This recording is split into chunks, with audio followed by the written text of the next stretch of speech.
terrace ng aming ano,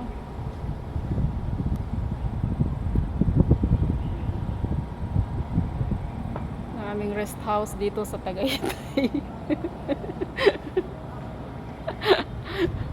Punta lang kayo dito guys kung kailangan nyo mag-unwind. Kasi sobrang stress namin, kaya itong kumari ko naman nagyaya sa akin dito. Hindi naman to umiinom, parehas kami.